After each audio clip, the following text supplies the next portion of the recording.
So today we're going to.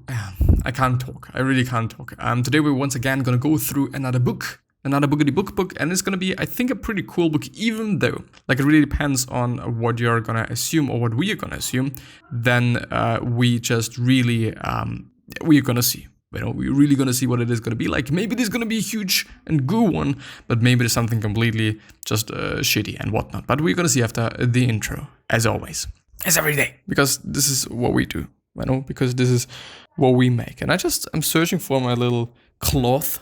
Like, I could just use this sock in the meantime. I think I just know that it is a dirty sock, but anyway, we're gonna use it anyway. I hope that I'm not muffled or some shit, but it is gonna be fine. I think we're gonna just hop straight into it, just because I want to be a little bit more, let's say, productive maybe, because I feel like that I've been wasting quite a lot of time today, and today should actually be my most productive day because I'm not working out today, which saves me quite a lot of time, quote unquote. And even though, like, it's not necessarily like, okay, I just really hate working out, I just like it actually. And I also feel like that is a very important part of my day because it just, first of all, fulfills me, like I'm having a goal there, and also progressing in this space is an amazing thing. But on the other hand, like, I have to rest sometimes. I have to just let my body repair itself and all those things. So yeah. So this is by Derek Sivers, once again, because his book notes are just really amazing. And I think this one is also going to be one of the most amazing ones, since it is, like, indeed more or less a summary, I would say. The book is called The Little Book of Talent by Daniel Coyle. Derek Sivers read it in 2012 as I'm reading it, and it was rated 8 out of 10. First, he wrote The Talent Code, which I also highly recommend. Then he distilled all that research about deliberate practice into 52 actionable tips. Amazing and inspiring. You can read the whole thing in 90 minutes and then go to work. And as you can see, or maybe as you cannot see, there is just only tips. It's only just really distilled to the essentials, I guess. And once again, just distilled into the essentials by Derek Sivers. So I think it is a really good one because it is gonna be about learning, and I have to learn quite a few things at this point in time, and also reason why I'm just willing to go through it. A relatively selfish reason, I gotta have to admit, to be honest. While the underlying neuroscience is fascinating and complex, it all adds up to the basic truth. Small actions repeated over time transform us. Muscle memory doesn't really exist because our muscles simply do what our brains tell them to do. Thus, the new science can be summed up as follows. You want to develop your talent, ? Build a better brain through intense practice. Create the spark and to use the fuel for deep practice. Or create the spark to use the fuel for deep practice. Yes, indeed. I think it's all about practicing. And I've also just seen that, like, repeating things over and over and over again, like, it is going to lead to you knowing that shit. If you want to or not, if you just repeat it over and over again, it is going to be in your brain. It's going to be in your head. And relatively easy, even though, it may or may not be kind of the best, quote unquote, strategy to learn something. Tip 1, stare at who you want to become. So now it starts to just be a little bit flowery, I guess, and a little bit like, I don't really know if this is actually going to help you, but we're going to see. Stare at who you want to become. Fill your vision with vivid images of your future self and stare at them every day. Studies show that even a brief connection with a role model can vastly increase unconscious motivation. So yes, do that. Maybe in the morning after wake up, just somehow that it fits into your schedule, into what you're doing just anyway, which I think is a good idea. Tip 2, spend 15 minutes a day engraving the skill on your brain. Watch the skill being performed closely and with great intensity over and over until you build a high definition mental blueprint. The key to effective engraving is to create an intense connection, to watch and listen so closely that you can imagine the feeling of performing the skill. For physical skills, project yourself inside the performer's body. Become aware of the movement, the rhythm, try to feel the interior shape of the moves. For mental skills, simulate the skill by recreating the expert's decision patterns. Chess players achieve this by replaying classic games move by move. Public speakers do it by re-giving great speeches complete with original inflections. Musicians cover their favorite songs, and writers retype passages verbatim from great works. Yes, and I've seen this as well. Like, people, I think kind of deconstructing, I think, the James Bond. Somebody was doing that actually, but I don't remember whom, unfortunately. But or Sherlock Holmes. It might have been like just James Bond or Sherlock Holmes. Not quite sure though. Tip 3, steal without apology. Look at every single performer better than you and see what they have got that you can use and then make it your own. It's a very strange thing, but yeah, I would also say so. Everything from how to hit a high note to how to deal with a rowdy crowd. The younger members of musical families so often are also the most talented because of this, because they see people doing it all the fucking time. And of course, I mean, if you just actually grow up with a certain skill, with a certain thing, then you're also going to be better. Like, of course, when your whole family is very athletic and very sporty, then chances are really high that you're also going to be sporty, but also just the opposite quite, which is then pretty unfortunate, but it is what it is. Focus on specifics and not general impressions. Capture concrete facts. Tip 4, buy a notebook. Daily performance journal. Write stuff down and reflect on it. Results from today, ideas for tomorrow, and goals for the next week. I think so, yeah. I think it is a good idea because you're then going to see just really clearly, black on white, what you have done in a very good way, in which field you feel pretty comfortable, and all those things. And this gives you an idea of what you should be doing tomorrow and what your goals should indeed be for the next week. Yes, just also related to maths, because as you might know, I'm learning maths at the time because I have to.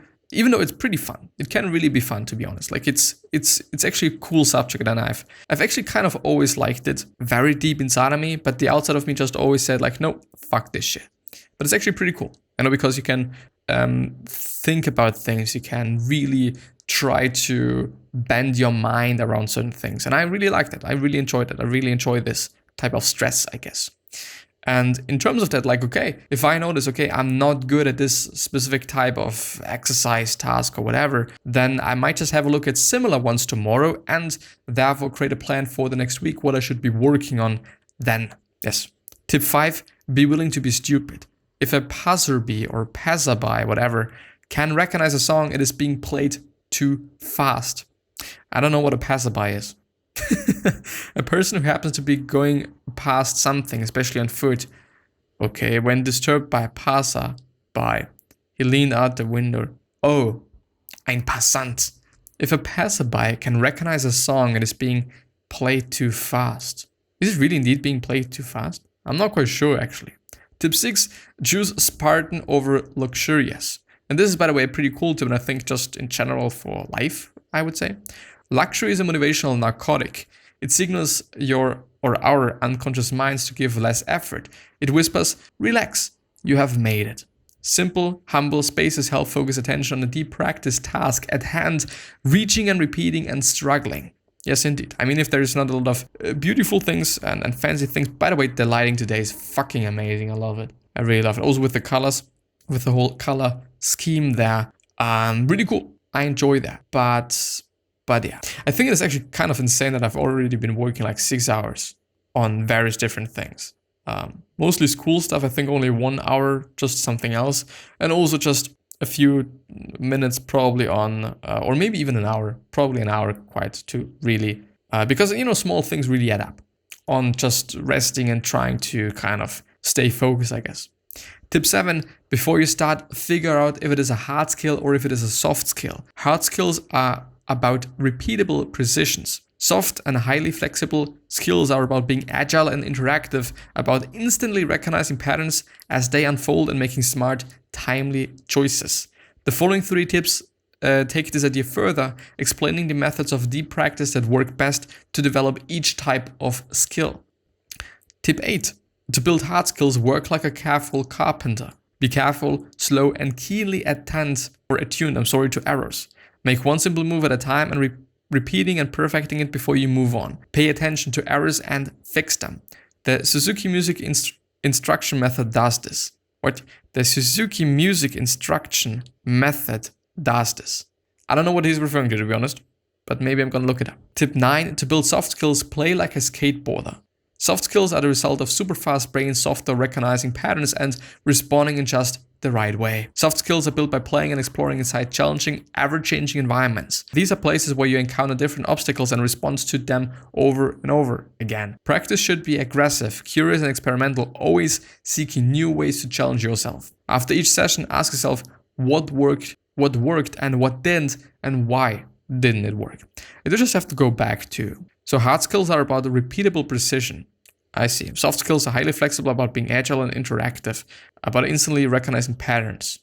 I did just try to see what math is like. I think it is kind of both, isn't it?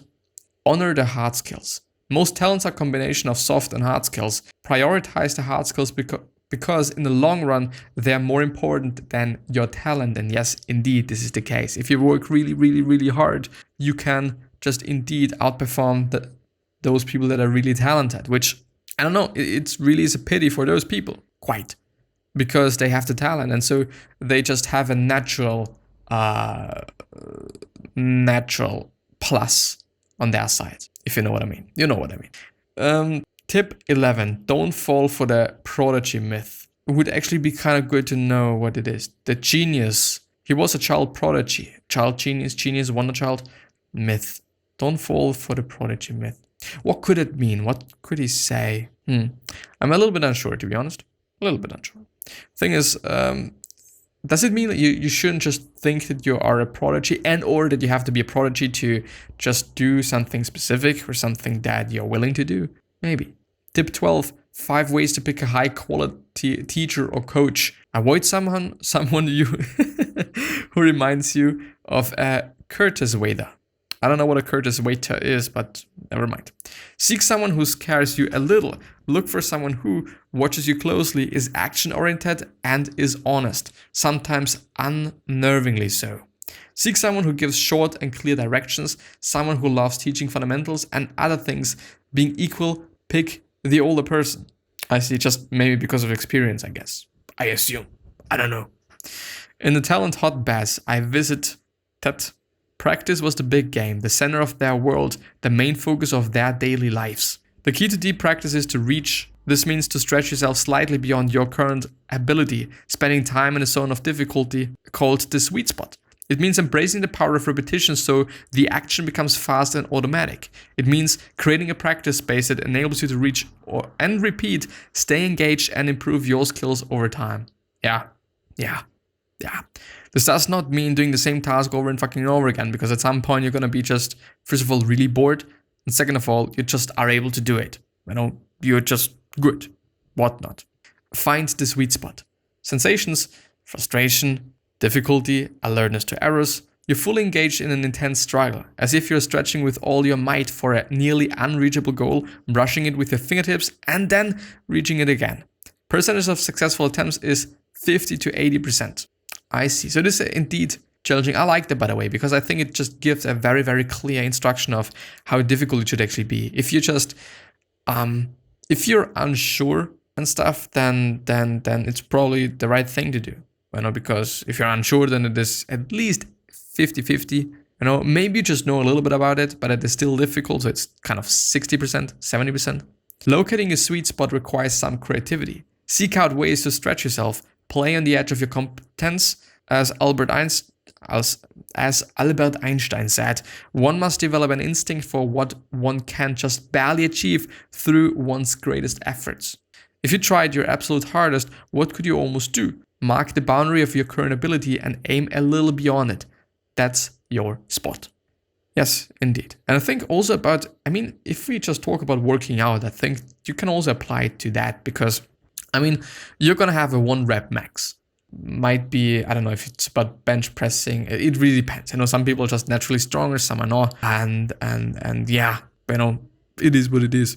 But I think also in that space, it makes sense to go beyond that, you know, for 1 rep. Of course, if you wanted to just 10 reps with this weight, it's not going to work out that well.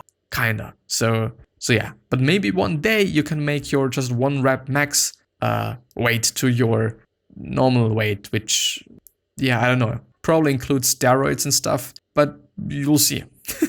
Actually not quite sure about that. I think it's not that possible. If you tried your absolute hardest, what could you almost do? Oh, I've already read that. Tip 14, take off your watch. Deep practice is not measured in minutes or hours, but in the number of high quality reaches and repetitions you make. Basically, how many new connections you form in your brain. Instead of counting minutes or hours, count reaches and reps. Instead of saying, I'm going to practice piano for 20 minutes, tell yourself, I'm going to do 5 intensive reps of that new song.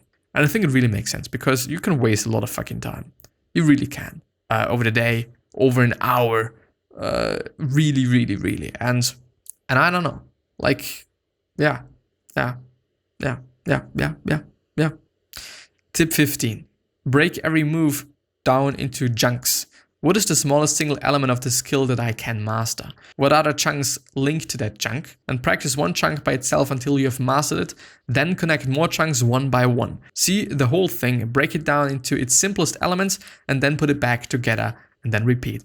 And something really important to point out there is that this smallest chunk doesn't necessarily have to be one that is often taught as a beginning step. What I think about is something that Tim Ferriss was talking about in terms of Josh Waitzkin. I'm very sure, sorry, I might have gotten the name wrong. But the thing is, when it is, for example, about BJJ, one of the fundamental things seemed to be, I think it's been a joke. I think, yeah. I mean, you can really just, first of all, you can have a look at studies, you can have a look at just matches in general, and then see what the most important part of this sport is. If it is, I don't know, if it is even the case in BJJ that the choke is one of the most important ones, whatever choke it might be, maybe it's the guillotine, maybe something else, I don't fucking know. Then practicing this over and over again and being really good at this might lead you to just also being able to do all the other things. It doesn't necessarily have to start with grappling or just groundwork and stuff like that. Like, I don't know, not necessarily. It really depends on the person, it really depends on you, it really depends on what you also want to achieve there and what you want to be good at and all those things. Tip 16, each day try to build one perfect chunk. Perfect, not just improve, not just work on, but get 100% consistently correct. Which is indeed like a big task, of course, but I mean, it always makes sense. But it's not necessarily kind of the strategy that I like to go for, to be honest. Not necessarily. Tip 16, embrace struggle. The struggle and frustration you feel at the edges of your ability, that uncomfortable burn of almost, is the sensation of constructing new neural connections. Yeah, which by the way, kind of seems to be like the fundamental thing of memorizing things. Like, the neural connections that you're having. And also, if you think about it, this could be one of the reasons why doing sports, I think it is after learning something, like 4 hours after learning something, or vice versa. I'm not quite sure, but I guess it is. I think it's the right sequence. That it is so good for just letting you memorize things more easily. Because when you're working out, you are creating those connections to your muscles. I mean, some people are able to just contract their chests consciously, It's not really something that everybody can do. You can only do that by working out that muscle and forming those connections. So, yeah. I don't know if it is also forming just connections. Well, it probably is. There's not a connection to your fucking muscle or some shit. But it's, I think, rather more dense head or more dense neural connections. I assume. I guess. Probably.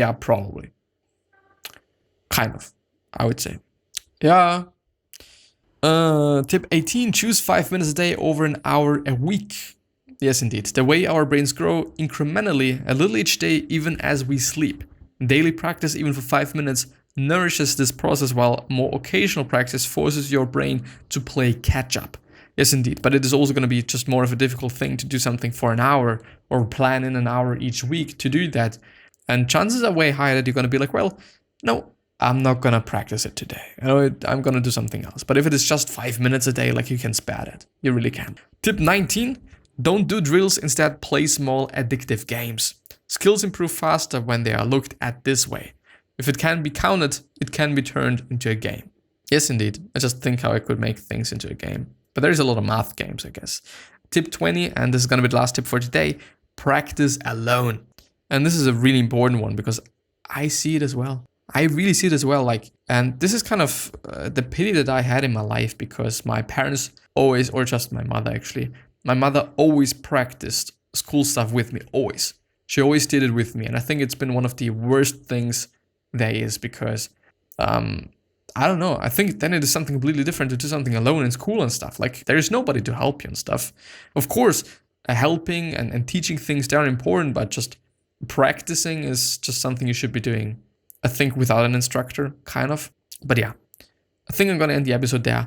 Yeah, I wish you the best health, happiness, and also success, and also hope that you're going to remind yourself and you're going to be remembered, which basically means your legacy basically means just being a nice person and being remembered as a nice person, which is a good thing. 3 other questions that I'm having for you are: why are you here? What are you trying to change? And what is bothering you the most? These 3 questions are hopefully going to show you your purpose and maybe even a business idea, which is a pretty cool thing, really important thing, and something that I enjoy. Yeah, the question of today, by the way, is: can you do something for somebody to really make their day better, a week better, maybe even their month better? Whether it is saying something, whether it is actually doing something, maybe it is helping something, maybe it is just listening to them. One really, really simple act, but often a really important one, I would say. But yeah, gonna end the episode there. I'm hopefully gonna see you the next time. So bye-bye. I wish you the best, and thank you very much from the bottom of my heart for being here and going through it with me. Actually, an amazing book, but the next book that I'm gonna record today is also gonna be fucking amazing. I really am looking forward to that. But yeah, I'm gonna see you.